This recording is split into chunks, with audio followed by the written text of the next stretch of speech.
Hello, friends. Cowboy Joe Boo here with the Joe Boo Report. Is Jason Garrett getting on the hot seat? Now, I don't like to agree with Stephen A. Smith, but he does bring up a very, very good point about Jason Garrett. Let's go to the tape. All right, Jerry Jones says he thought the coaching staff could have done a better job of succeeding despite the injury to Tony Romo, and he's disappointed that it wasn't until Monday night in Washington that they managed to win a game without Romo. Telling the Fort Worth Star-Telegram after Monday's game, quote, "I am stunned that we haven't been able to win more games without Tony, and I would have thought that we could have coached up enough and put it together enough that we would not have lost those games without Romo early. We would be in better shape than we are right now." In that Monday night game, Jones said that the Cowboys won on will, not tactical mastery. Skip, are you surprised by these comments? Molly, Stephen A., I was pleasantly shocked by these comments. Now, this wasn't a direct hit on Jason Garrett. For all I know, Jerry was talking about the coaching staff in total, the coordinators, the position coaches. But I was pleasantly shocked because I have voiced this to you several times before. My fear, concern, that Jason Garrett has become like a third son to Jerry Jones, and in so doing has become the ultimate puppet for a Jerry Jones who loves to coach the Dallas Cowboys from on high. And I know Jason Garrett. I covered him when he was a player, just a backup quarterback. Very likable guy. But I have been decreasingly a fan of Jason Garrett as a head coach in this league. Maybe a quarterback coach, maybe a coordinator, but not a head coach. I'm with Jerry. This team should have won a couple of those close games that they lost. 6 out of their 7 straight losses were close games that could have gone either way. 2 in overtime, a 1-point loss to Seattle, a 4-point loss at Tampa, a 28-17 lead at halftime against Atlanta in that first game without Tony Romo. They've had their injuries. There was no Romo, and for a long time there was no Dez. They lost Lance Dunbar. They lost Orlando Scandrick. We know about all that. This team was still good enough to win 1 or 2 of those games. I would say 2 of those games without Tony Romo. And my problem with Jason Garrett is I can't recognize him anymore. He's become the ultimate caretaker coach. I've called him a Stepford coach in that he doesn't even look real to me. He looks plastic. What he does best is dodge controversy and slap players on the back after they lose. And there's no urgency. There's no fear of losing instilled in that locker room. Jason Garrett needs leaders to lead for him. And once he lost Dez Bryant as a leader for a number of games, that hurt this team. Once he lost Tony Romo as a leader, an active leader of this team, that hurt. It was down to just Jason Witten or bust, and it was bust. And my problem with Jason Garrett is that as long as things are going great, he's just fine. He's like the coaching equivalent of the quarterback game manager. He can sort of manage a game if it's going okay. But when it's not going okay, he's in the wrong place, wrong time, wrong team. This team was talented enough to win at least 2 of those games without Tony Romo. And I'm hoping that this could lead Jerry Jones, hoping against hope maybe, to look in a different direction at head coach after this year. In a joking fashion, I would say to you, it's beautiful to hear you say those things, because sometimes I've wondered about you and your pom-poms when it comes to Jason Garrett and all things Cowboys. Even though you have been critical of him in the past, I don't take it seriously because I know how much you love the Cowboys. On a far more serious note, all joking aside, I would say to you, Skip Bayless, that this is the most uncomfortable that I've ever been talking about the Cowboys in all seriousness. I'm not joking, I'm not chiding you or anybody else. I'm getting to a point here. All right. I'm very uncomfortable talking about this because I really don't want to start trouble, but I can't help where I'm going. Jason Garrett epitomizes, he is the walking epitome of the angst and the frustration and the disgust that black coaches feel for not getting opportunities. And I'm going to tell you why. Went to Princeton, transferred to Columbia when his dad was coaching there. When his dad got fired after an 0-10 start, God bless him, Jason Garrett, brother, went back to Princeton, passed over 4,000 yards, was a good quarterback at Princeton.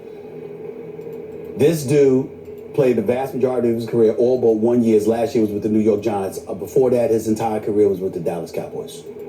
Jason Garrett started 9 games in his entire career. He had a 6-3 record.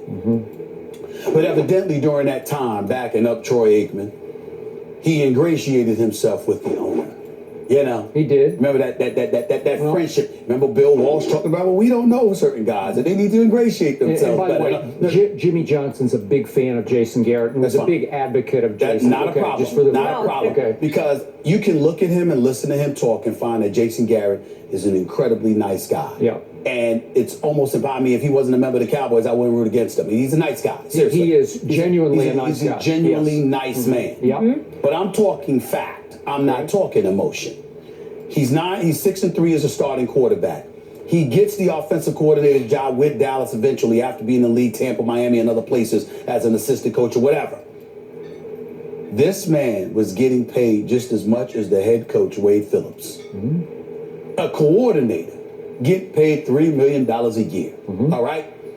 And whenever things happened, it was never his fault.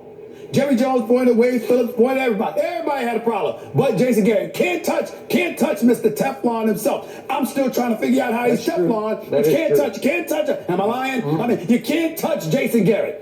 Now, there was a time when it appeared Atlanta wanted to hire him away as the head coach. I'm sorry. Okay. So you got Atlanta and Miami. And Miami, right? So Wade Phillips starts out 1-7. Jason Garrett finally gets the head coaching job. Fair enough. He goes 5-3 over the last 8 games. Dallas finishes 6-10. What happens thereafter? 8-8. Not once, not twice, but 3 times in a row. And all 3 times, it was the final regular season game, which would have propelled the Dallas Cowboys to the playoffs. And at least one of those times, they were far more expected to have a better record than they actually had. Yep. Somehow, some way, Jason Garrett still keeps his job. Agreed. All right? Then last year comes. Now, you want to call it coaching, you go right ahead. What I saw was give the ball to DeMarco Murray 392 times. Let him touch the ball an additional 49 times. You were catching passes. All total, additional 57 times. All total, 449 touches for DeMarco Murray, combined with the MVP caliber year that Tony Romo had. And somehow, some way, Jason Garrett gets credit for this. But they lose 7 straight when Tony Romo goes down this year. And we talking about everybody else. Talk about Greg Hardy. Talking about Randy Gregory getting suspended. We're talking about Orlando Scandrick getting injured. We're talking about Romo going down. We're talking about Des Bryant and when he's going to be ready. We're talking about DeMarco Murray and how he went to Philly. We're talking about everybody but Jason Garrett. That's true. Let me say this because Coach Herm Edwards going to come on the show to get on me in just a few minutes to beat me up. I know this. But here's the deal. Coach Herm Edwards would have got fired.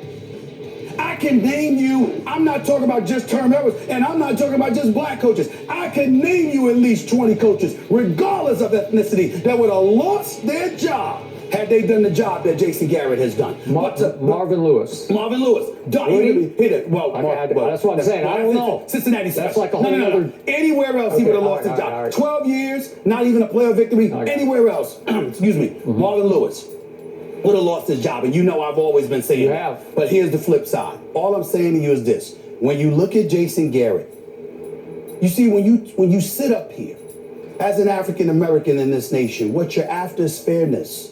You just want the curtain to fall. You want the proverbial glass ceiling to disappear. And you want to know that it's the closest thing to a meritocracy that you can find.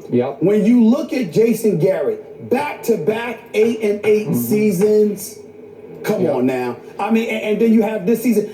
Listen, we understand that Tony Romo is important, the quarterback position is important, you can't lose. But how in God's name do you go 0-7? You can't win a couple of games? Anybody else would have been fired. But somehow Jason Garrett keeps his job. You know why he's got his job? Because the owner loves him. He does. And all I'm saying to you is that, what's another person supposed to do with that?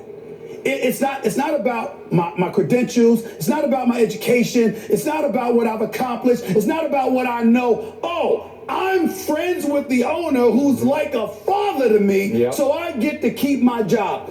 I'm sorry, ladies and gentlemen, but it is rare in America Yep. that a black man has that luxury. Yeah. And that is the problem. I'm going to say it, I'm going to close. Jason Garrett is the walking epitome He is. of Mediocrity. the frustration Yep. and the disgust Yep. and the unfairness and the proverbial glass ceiling that black folks continuously allude to that never come their way. It's a damn shame that this man is the head coach of this team, considering nothing but his record. I don't know him personally. I'm not taking anything away from him. I hear he's a wonderful man. He seems that way. God bless him and his family. I'm not wishing anything. I'm just saying that the benefits that he enjoys is one of significant privilege. It is. I would. And agree. I'll leave it at that. And Wow. As Stephen A. Smith says, even a broke clock is right twice a day. Something to think about, friends. Something to think about.